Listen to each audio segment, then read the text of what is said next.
Shalom, povo de Deus! Tudo na paz com você?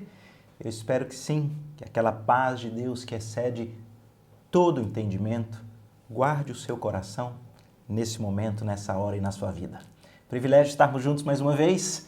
Então, sem maiores delongas, quero te convidar para nós louvarmos o nome do nosso Senhor juntos. Vamos lá?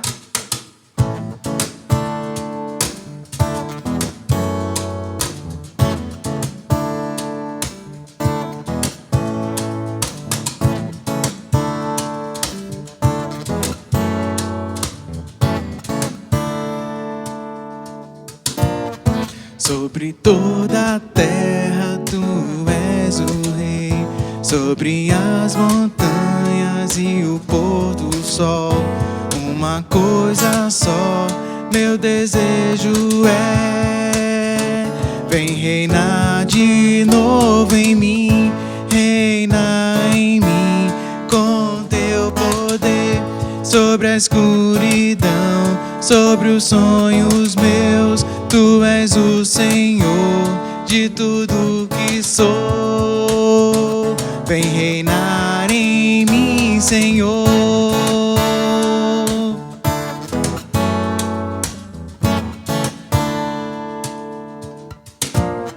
Sobre o meu pensar, tudo que eu falar, faz-me refletir a beleza que há em ti. Tu és para mim mais que tudo aqui. Vem reinar de novo em mim, reina em mim com teu poder. Sobre a escuridão, sobre os sonhos meus, tu és o Senhor de tudo que sou. Vem reinar em mim, Senhor, reina em mim com teu poder. Sobre a escuridão, sobre os sonhos meus, tu és o Senhor de tudo que sou. Vem reinar em mim, Senhor. Vem reinar em mim, Senhor. Vem reinar em mim, Senhor.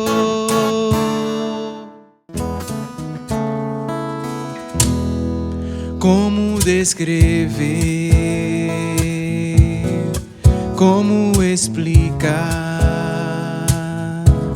o amor que vai de leste a oeste e nunca mais vai terminar? Tu me conheces bem, sabes quem eu sou. Não há como me esconder de ti, sempre sabes onde estou. É de coração tudo que eu disser, um hino de louvor a Jesus de Nazaré. Se as palavras não mostrarem como é grande a minha gratidão, mesmo assim, Senhor, recebe o meu louvor, é de coração. Se eu fizer chover palavras de louvor, ainda assim será tão pouco frente a esse amor. Por isso escute o pulsar do meu coração. És o caminho, a vida e a verdade, te dou minha gratidão. É de coração tudo que eu disser, num hino de louvor a Jesus de Nazaré. Se as palavras não mostrarem como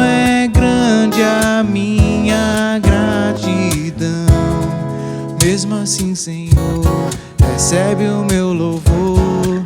É de coração, é de coração, é de coração. Tudo que eu disser num hino de louvor a Jesus de Nazaré.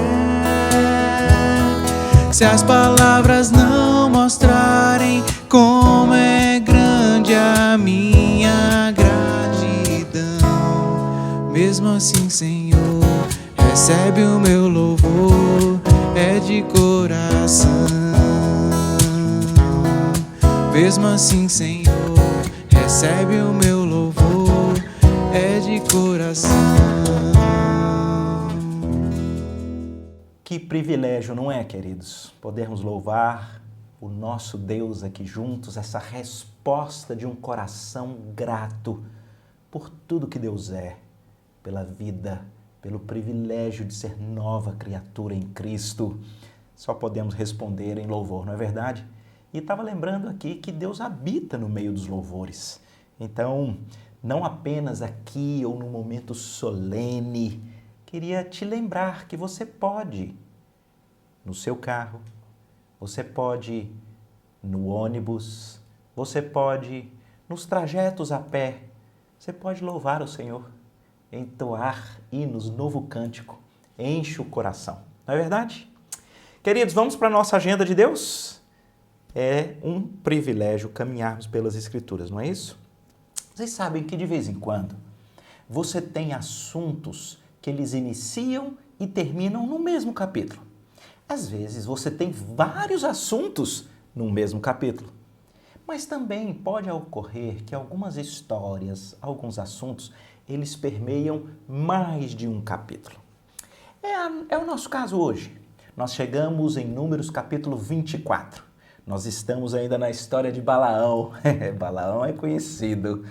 Mas para nós entendermos bem a história, a gente precisa estudar o 22, o 23 e o 24, pelo menos. Porque o próprio nome de Balaão é citado em Deuteronômio, em Neemias, lá no Novo Testamento, Pedro, Apocalipse.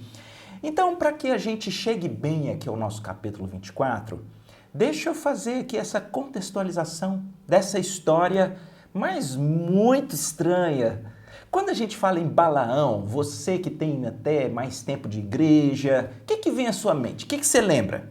Bem, se perguntassem para mim, antes de eu estudar aqui o texto, eu ia falar assim, rapaz, eu acho que é na história de Balaão, que não é na história de Balaão que tem um negócio de uma jumenta que fala. Porque essa é uma história muito conhecida, porque ela é muito estranha, não é? O que aconteceu? Vou tentar lhe dizer. Vocês sabem que o povo de Deus, depois de perambular aquele tempo no deserto, os 40 anos, eles vão entrar na Terra Prometida. E Deus prometeu que entregaria para eles, mas eles iriam lutar. Então, eles ainda estão naquele caminho antes de passar o Jordão, mas eles têm tido a necessidade de enfrentar nações inimigas ali. E Deus tem dado vitórias. Deus tem dado vitórias. E um bendito rei, chamado Balaque, rei de Moabe, ele fica muito angustiado. Porque ele fala, pronto, esse povo de Israel está tendo essas vitórias todas, eles vão conquistar aqui a gente. E Balaque tem esse plano. De alguma forma, esse Balaão que a gente não sabe direito quem é. Não sabe direito. A gente sabe que ele era uma pessoa que gozava, assim, de uma reputação de poder. Por quê? Porque o Balaque, esse rei dos Moabitas, ele resolve contratar Balaão para amaldiçoar o povo de Israel. Coisa mais esquisita. Ele manda umas autoridades de Moabe com quê? Recursos, dinheiro, honras. Para Balaão. Fala assim, Balaão, amaldiçoa esse povo de Israel para que eles não consigam derrotar aqui o meu reino, Moabe. E aí é mais estranho ainda porque Balaão, ele, de alguma forma, ele sabe que Israel serve o Deus verdadeiro. E lá no capítulo 22 acontece uma coisa muito estranha. Porque esse Balaão fala para aqueles emissários do Balaque, mais ou menos assim: olha, eu vou tentar consultar esse Deus verdadeiro. Vamos ver o que ele vai dizer. Pois não é que Deus fala com Balaão e diz para ele: Balaão, não vá com os moabitas e nem amaldiçoe o meu povo, porque ele é um povo abençoado. Pronto. O Balaão, no dia seguinte, fala para os emissários lá de Balaque, dizendo assim, ó, não vai dar para fazer esse contrato aí de amaldiçoar o povo, não. Porque, rapaz, esse Deus deles, o bicho é tão poderoso que ele falou para mim que não tem jeito de amaldiçoar o povo que é dele. É aí que ocorre um negócio esquisito. Porque Balaque, quando escuta essas notícias de que Balaão não vai aceitar aquele contrato para amaldiçoar o povo de Deus, Balaque dobra a oferta.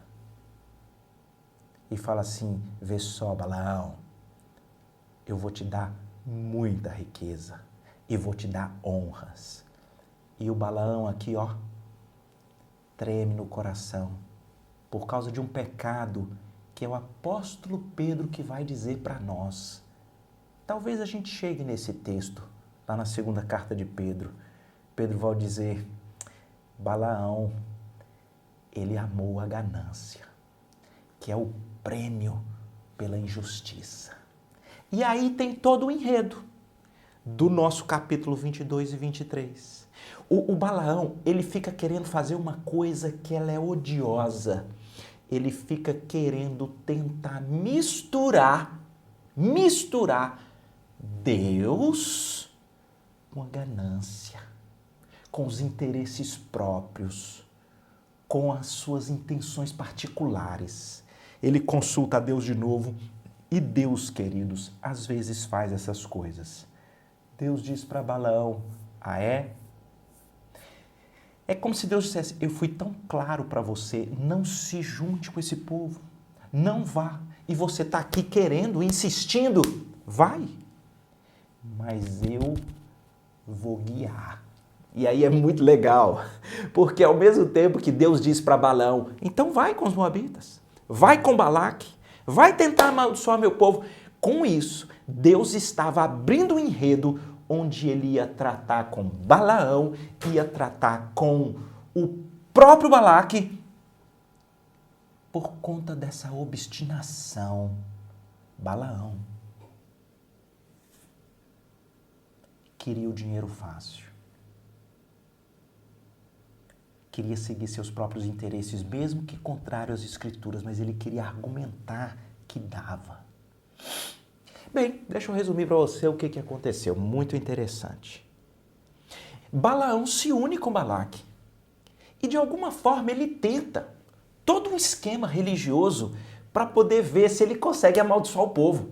Então eles montam 7 altares, arrumam 7 ovelhas, 7 bodes, faz lá o sacrifício e tudo mais. Só que aí da primeira vez, quando ele quer tentar amaldiçoar o povo de Deus, porque ele está de olho no dinheiro que ele vai ganhar, ele não consegue. Ele simplesmente não consegue. E é curioso, porque ele diz isso, né, ainda lá pelo capítulo 22, só rapidamente aqui, o versículo 8, ele diz, como eu posso amaldiçoar a quem Deus não amaldiçoou? Como eu posso denunciar a quem o Senhor não denunciou? Resultado, não conseguiu. Não conseguiu.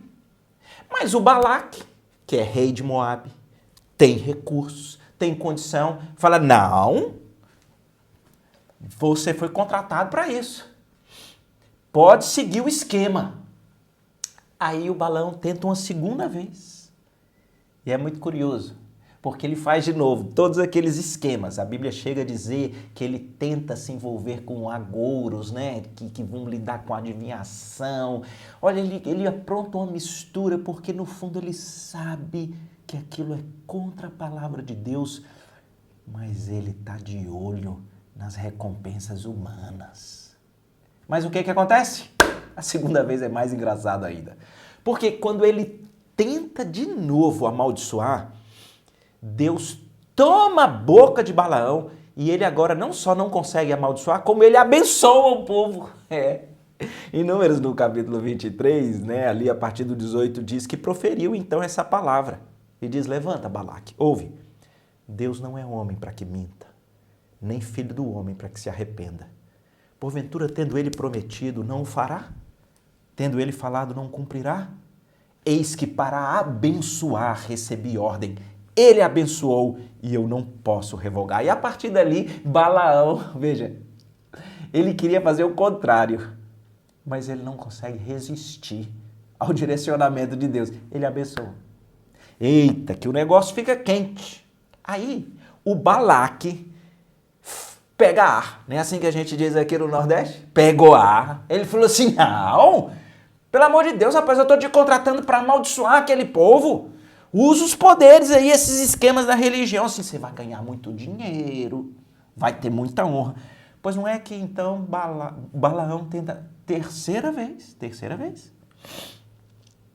E de novo, mesmo esquema, constrói 7 altares, vamos fazer aqui esses sacrifícios e vamos porque a gente vai amaldiçoar esse povo. E aí a gente chega no nosso capítulo 24. E no capítulo 24 começa então mais ou menos assim, vendo Balaão, que bem parecia aos olhos do Senhor que abençoasse a Israel, não foi dessa vez como antes a um encontro de agouros, mas ele voltou o rosto para o deserto, levantando Balaão os olhos e vendo Israel acampado segundo as suas tribos, veio sobre ele o Espírito de Deus. Isso é muito curioso. Veja, já é a terceira vez que Balaão, para seguir a sua vontade própria, por conta de ganância, para usar de esquemas para conseguir dinheiro fácil, ele não resiste a Deus. Só que dessa vez a coisa ganha mais contornos. Por quê? Porque a Bíblia usa uma figura que ela é até comum no Velho Testamento. É quando o Espírito de Deus vem sobre alguém. Não necessariamente essa pessoa é de Deus. A Bíblia fala de Deus usando, por exemplo, Saul. Lembra que fala que o Espírito de Deus veio sobre Saul? Só que Saul, depois, semelhante a Balaão, queria os seus próprios interesses, queria manter o reino a qualquer custo, queria usar das suas forças. Deus diz a Samuel, eu retirei meu espírito de Saul, no final. Então você tem aqui no Velho Testamento esse sistema. Você tem Deus usando Ciro para libertar o povo de Israel lá do cativeiro. Você tem essas figuras. Aqui em Números 24 é curioso, porque é a terceira vez Balaão não consegue usar dos seus esquemas para poder o seu dinheiro injusto, mas o Espírito do Senhor vem sobre ele. E agora, veja, da primeira vez ele não conseguiu amaldiçoar. Da segunda vez ele já teve que abençoar o povo.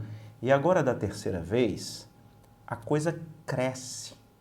Por quê? Porque o Espírito vem sobre Balaão e Balaão tem que dizer a verdade. A verdade é, o povo de Deus é abençoado e os inimigos de Deus serão destruídos. Gente, se o Balaque, que é o rei de Moabe, tomara que eu não esteja fazendo confusão aqui com os nomes, viu? Mas se Balaque, que é o rei de Moabe, já tinha ficado nervoso, agora ele fica mais ainda. Olha o versículo 10 do nosso capítulo, nós estamos em Números 24. Então, a ira de Balaque se acendeu contra Balaão e bateu ele as suas palmas e disse Balaque a Balaão, chamei-te para amaldiçoares os meus inimigos, porém agora já 3 vezes somente o abençoastes. Ah, vá embora para tua casa. Eu disse que você iria acumular honras, mas esse Deus aí, esse Jeová, que ele usa o nome próprio de Deus. Eles sabem quem é que está por trás. É o Deus Todo-Poderoso. O Balaque fala assim, então esse bendito desse Deus aí de Israel te impediu de ter as honras e de ter o dinheiro e de ter os recursos. A coisa fica curiosa, porque a partir daqui, o Balaão meio que reconhece, assim, ele fala para Balaque, rapaz, mesmo que você me desse todos os tesouros, mesmo que você me desse tudo, é impossível que eu ultrapasse a ordem do Deus Todo-Poderoso. Vê que negócio. Aqui eu queria parar e extrair algumas lições dessa história. A primeira delas é: você tem medo? Você tem medo quando alguém fala assim, eu vou, sei lá, contratar um trabalho contra você, uma adivinhação, um ritual contra você? Você tem medo? O apóstolo João, na sua primeira carta, ele diz que aquele que é do Senhor, que é nascido de Deus, Deus o guarda e o maligno não lhe toca. É a primeira carta de João, capítulo 5, versículo 15. Deixa eu te dizer uma coisa. Maior é o que está em nós do que o que está no mundo. Se alguém é de Cristo, o mal não consegue vencê-lo. Deixa eu te dizer isso, queridos, porque há muitas pessoas que às vezes ficam com medo. Às vezes tem um pensamento equivocado, como se Deus ou o inimigo das nossas almas tivessem talvez ali a mesma força e não tem. Deus é o Todo-Poderoso. Lutero dizia que Satanás não pode ultrapassar a linha que Deus marcou. E nós conhecemos isso, por exemplo, na história de Jó. Nós sabemos que todo aquele mal, ele vai à falência, ele tem que enterrar os filhos, ele fica doente, os amigos fazem um raciocínio maldoso com ele. Nós sabemos que é engendro do mal. Mas Deus colocou os limites. O mal não pode ir além do que Deus estabeleceu. E nós podemos guardar o coração. Balaão queria, em conluio com os inimigos do povo de Deus, no caso Balaque, que era um moabita, Balaão queria atrair o mal, amaldiçoar. Mas ele escreve: eu não consigo ultrapassar o mandato do Senhor. Louvado seja Deus por seu poder, por sua proteção, por sua guarda. Você não precisa temer o maligno, porque o inimigo das nossas almas não pode nos arrebatar das mãos do nosso Senhor. Louvado seja o Senhor. Mas tem uma segunda lição que a gente precisa conversar sobre ela nessa história de Balaão. Balaão é uma figura enigmática. Nós não sabemos de onde ele vem nem para onde ele vai. Mas Balaão tem uma curiosidade. Ele sabe que existe um Deus verdadeiro. Mas o coração dele é dominado pelos seus próprios interesses e pela ganância. Queridos, isso aqui é uma grande confrontação para o nosso coração. Deixa eu perguntar para você. Quero falar com você que sabe que existe um Deus que criou todas as coisas, os céus, a terra, o mar e tudo quanto neles há. Quero falar com você que sabe. E quero te perguntar, já aconteceu na sua vida e na sua história de você olhar preceitos do Senhor, princípios que estão estabelecidos na sua palavra, e você fica na sua vida argumentando o porquê que na sua vida pode ser diferente? Você já fez isso? Porque essa é a inclinação do pecado de Balaão. É você querer usar os seus interesses próprios e a sua vontade própria para tentar distorcer a palavra de Deus. Isso é comum no que diz respeito a tudo aquilo que Deus ensina sobre relacionamentos, por exemplo. A Bíblia diz: não entre em julgo desigual, não entre em um relacionamento com alguém descrente para você namorar e casar. Só que aí a pessoa apaixona. E aí a pessoa entra num relacionamento que é com um descrente. O que a pessoa faz? Ela diz: eu sei que a Bíblia diz, que Deus disse para não entrar em julgo desigual, mas veja só, esse namorado, essa namorada, sabe, é uma pessoa tão boa e me ama tanto e eu amo e me faz tão bem. Assim, percebem o que está por trás? Você está usando desejos próprios, inclinações próprias do seu coração, para tentar criar argumentos e legitimação para você, de alguma forma, alterar algo que Deus estabeleceu. Uma outra situação comum é quando a Bíblia diz: honra os seus pais. Muito curioso, porque ele não diz se os pais merecem, se os pais foram maravilhosos para você, ou qualquer outra... Não. Ele diz honra. Mas aí o que as pessoas dizem? Você não sabe o que minha mãe fez comigo. Você não sabe o que meu pai fez. Você não sabe as marcas e as dores. Ele merece o caos, o terror e o pânico. E você pega a sua história, a sua dor e você transforma a palavra de Deus e você distorce em razão dos seus interesses próprios. Ou, por exemplo, no que diz respeito à fidelidade no matrimônio, até que a morte o separe. E você usa as suas complicações para você argumentar que está certo no seu caso ser diferente. Ou, por exemplo, o Senhor dizendo: dai a César o que é de César.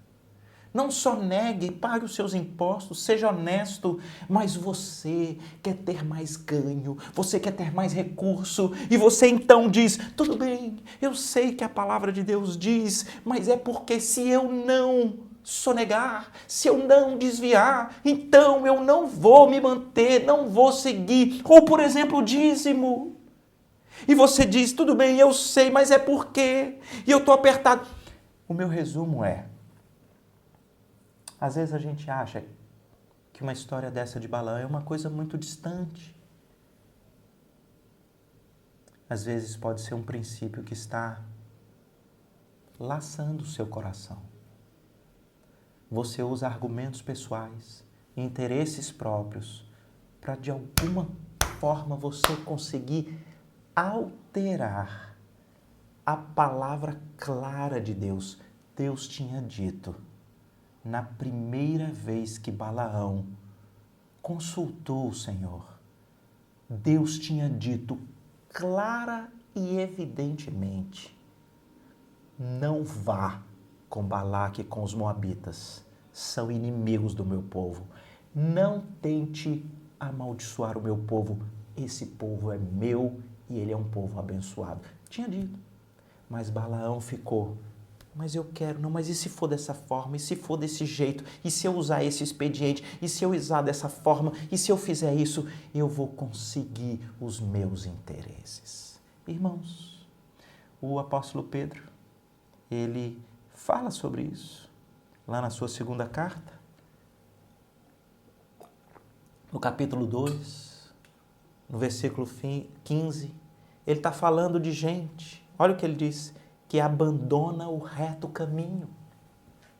Abandona o caminho de Deus, se extraviando, seguindo pelo caminho de Balaão, que amou o prêmio da injustiça. Não é interessante? Balaão brilhou os olhos para recompensas aqui da terra.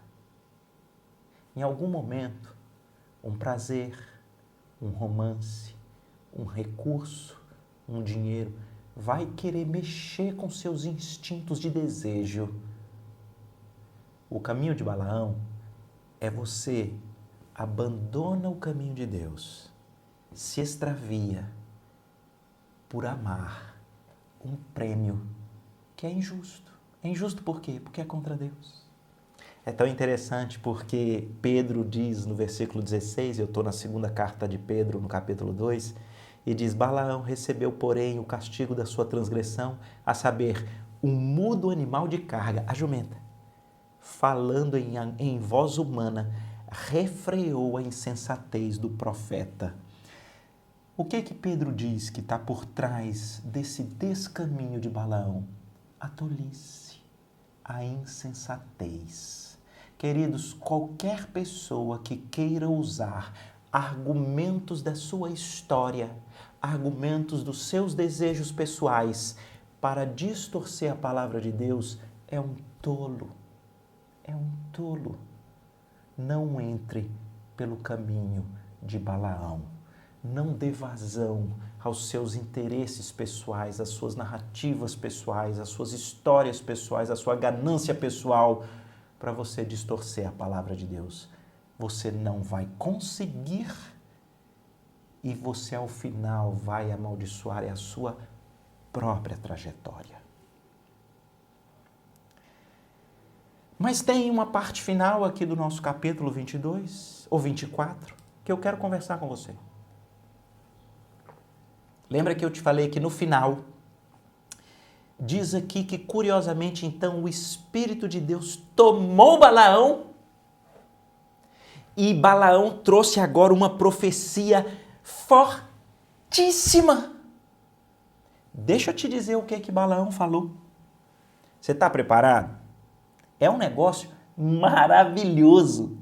É como se fosse Deus que, há 2 capítulos atrás, usou a jumenta para fazer o Balaão abrir os olhos e ver o anjo do Senhor que estava com uma espada na frente. A gente vai ver aqui agora Deus usando um outro jumento, que é o Balaão, para ele falar uma verdade transformadora. Preste atenção a partir do versículo 15. Depois que ele é tomado pelo Espírito de Deus. Então proferiu a sua palavra, Balaão, e disse: Palavra de Balaão, filho de Beor, palavra do homem de olhos abertos, palavra daquele que ouve os ditos de Deus e sabe a ciência do Altíssimo, daquele que tem a visão do Todo-Poderoso e prostra-se, porém, de olhos abertos. Eu verei, mas não agora. Contemplá-lo-ei, mas não de perto. Uma estrela procederá de Jacó. De Israel subirá um cetro que ferirá as têmporas de Moabe e destruirá os filhos de Sete. Uau! Me perdoe. Vejam. De repente, já é aqui a 4ª vez. E o Espírito de Deus resolve revelar para Balaão um negócio fantástico que aconteceria no futuro. Virá uma estrela procedente de Jacó. Jacó é Israel.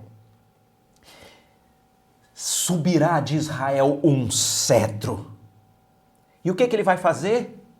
Ele, de uma vez por todas, destruirá todos os inimigos do povo de Deus. Queridos, esse versículo 17 é uma das joias proféticas mais maravilhosas que temos no Velho Testamento.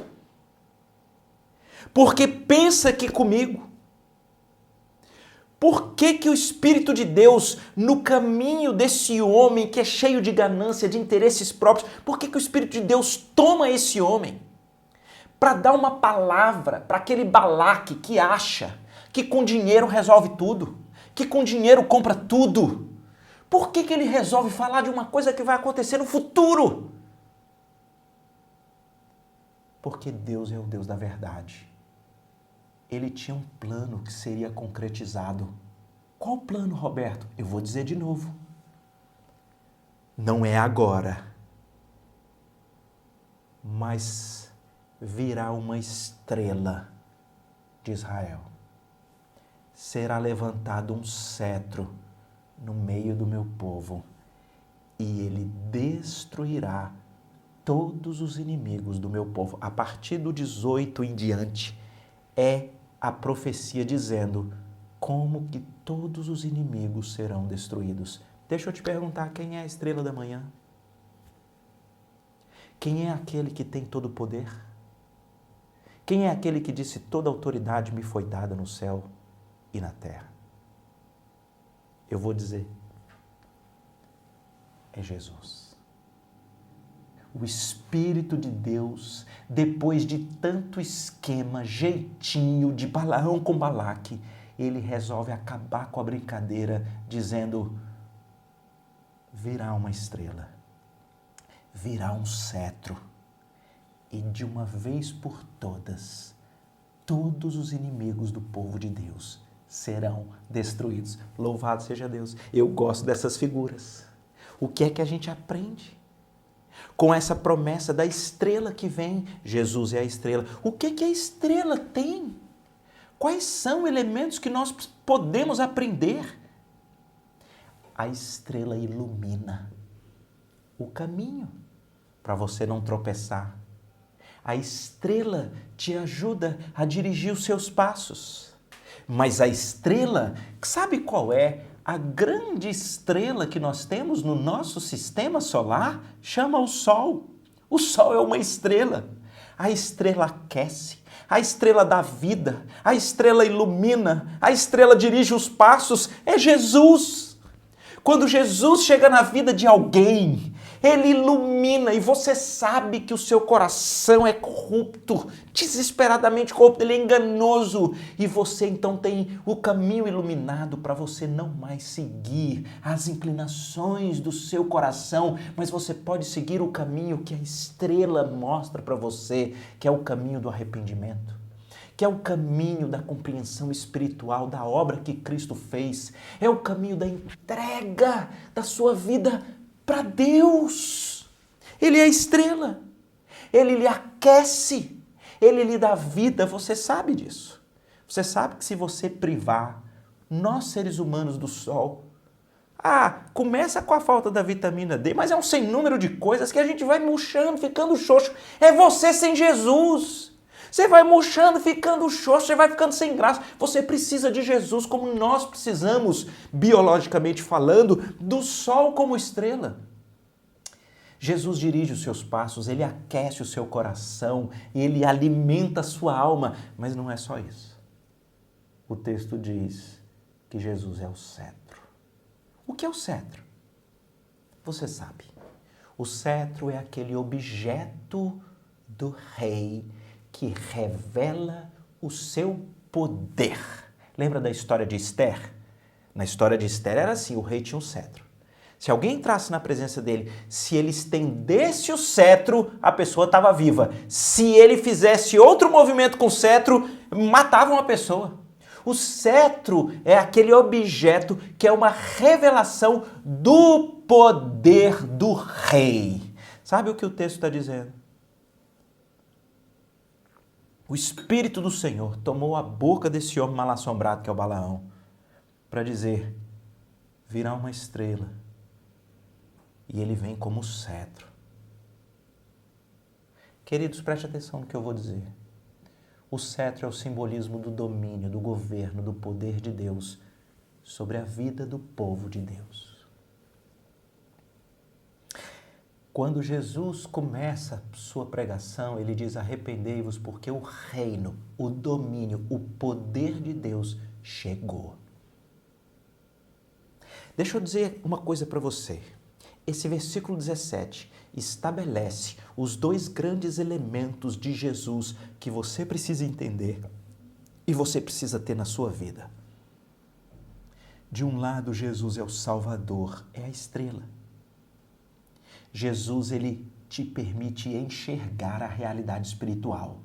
Você, pelas suas ações, palavras e pensamentos, merecia a condenação eterna, a morte e o inferno. Era o que a estrela ilumina e te revela isso. Mas não só, ela te aquece o coração, porque é Jesus dizendo, eu entrei na frente, botei o meu nome na sentença condenatória que era contra você e eu recebi a ira de Deus pelos seus pecados. Enfrentei na cruz o inferno por você. Fui abandonado pelo meu Pai para que você nunca mais tenha medo de ser abandonado por Deus. Isso aquece o coração.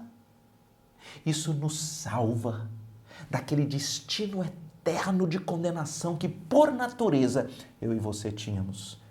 Jesus é a estrela e Ele agora nos mostra o caminho da entrega da nossa vida ao Deus de toda graça, que sem nós merecermos, providenciou tão grande salvação na pessoa do seu Filho. Ele aquece, Ele dirige os nossos passos e Ele nos alimenta a alma. Mas Jesus não é só Salvador. Jesus é Senhor. É o cetro. Você precisa entregar a sua vida ao domínio do Senhor Jesus. Quando Jesus está tratando sobre ansiedade, no Sermão da Montanha ele diz: busque em primeiro lugar o reino, o domínio, o cetro do Senhor. E todas as outras coisas vão sendo acrescentadas. Sabe o que é isso, queridos? Eu vou dizer para vocês. O que guarda o povo de Deus é eles saberem que foram salvos pela graça de Deus ao mandar o seu Filho Jesus para ser condenado no nosso lugar e resolver para nós a nossa eternidade como filhos de Deus. Ele nos salvou. Mas não é só isso. A marca do povo de Deus é que ele agora tem um desejo de estar submisso ao Senhor e à sua palavra, ao domínio do Senhor. Eu não quero mais alterar a palavra de Deus em razão dos meus gostos. Eu não quero mais alterar em razão da minha ganância, em razão dos meus instintos pessoais. Eu sou submisso e entregue à vontade de Deus na minha vida. É o reino, é o cetro, é o poder. Queria te convidar a nós orarmos aqui, pedindo que o Senhor nos livre da tentação de Balaão, que é o de usar jeitinhos para distorcer a palavra de Deus, mas que Ele nos permita uma vida com Cristo, como a nossa estrela e como o nosso cetro, como o nosso Salvador, como o nosso Senhor. Vamos orar? Pai querido, aplica a Tua palavra ao nosso coração. Muito confrontadora, mas ao final, salvadora, orientadora. Ó Pai, que privilégio é saber que o Espírito de Deus colocou na boca de Balaão a vinda da estrela da manhã, a vinda do cetro do reino de Deus revelado em Jesus. E obrigado porque o Senhor concretizou essa promessa na pessoa de Jesus e podemos hoje clamar e ter o Senhor Jesus como Senhor e Salvador da nossa vida. É no nome dele que nós oramos. Amém. Deus abençoe, querido.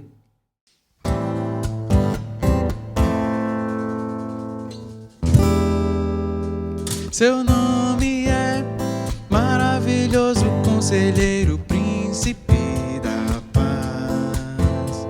Deus forte, Pai da eternidade, a estrela da manhã. Ele é o Santo de Israel, todo-poderoso Deus. Seu reinado não tem fim. Santo é o seu nome, o Messias esperado, raiz de Davi, o amado, o Cordeiro imaculado.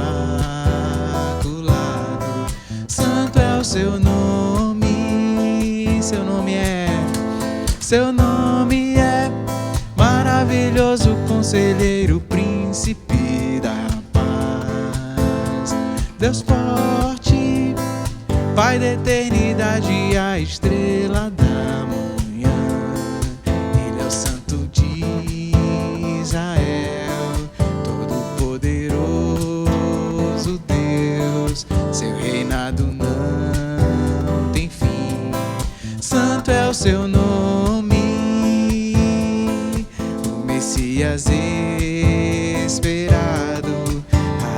de Davi, o amado, o Cordeiro imaculado.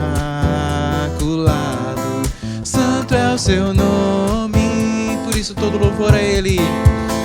Todo louvor,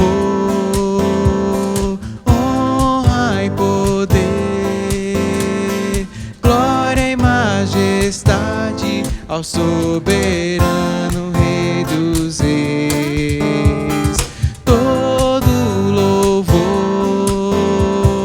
honra e poder, glória e majestade ao soberano Rei dos Reis. Ele é o Santo de Israel, todo-poderoso Deus. Seu reinado não tem fim. Santo é o seu nome, o Messias esperado, raiz de Davi, o amado, o Cordeiro imaculado. Santo é o seu nome, todo louvor, honra e poder, glória e majestade ao soberano Rei dos Reis. Todo louvor, honra e poder, glória e majestade ao soberano Rei dos Reis. Todo louvor. Eu queria agora aproveitar esse momento para nós orarmos pelos diversos pedidos que nós temos aqui no chat. Eu sei que você está acompanhando aí e é sempre muito especial as saudações, né? É uma forma de nós estarmos próximos, longe, mas próximos. Mas talvez se você abrir aí o chat, mesmo você que está vendo o Momento de Pastoreio depois, é possível você conseguir pedir para mostrar novamente o chat. Você pode então identificar pessoas que estão pedindo oração por pessoas enfermas. Pessoas que estão pedindo oração por entes queridos, para que tenham os olhos abertos e conheçam o Senhor Jesus. Pessoas que pedem por relacionamentos que estão desgastados. Pessoas que pedem por abertura de porta de emprego, que pedem oração pelos missionários, pela igreja do Senhor Jesus.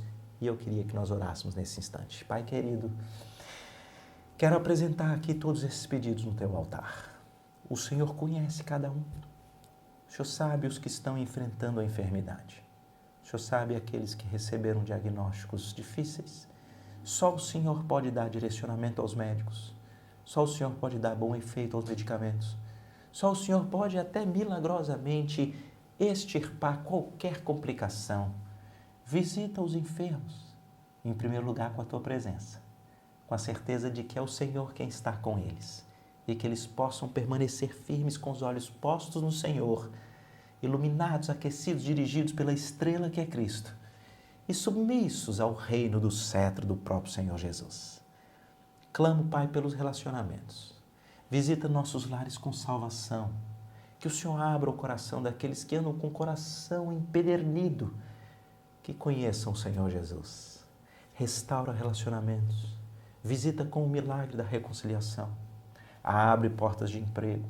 Tenha misericórdia da igreja do Senhor Jesus espalhada pelo mundo, dos missionários, daqueles que estão pregando o evangelho, de cada um aqui que enfrentam lutas no seu trabalho, na sua vizinhança ou na sua família. Dá coragem e que os olhos no Senhor Jesus sejam o nosso motor de fidelidade, de estabilidade e de paz. Perdoa os nossos pecados, Senhor, e usa-nos para a tua glória, em nome de Jesus. Amém. Deus abençoe, querido.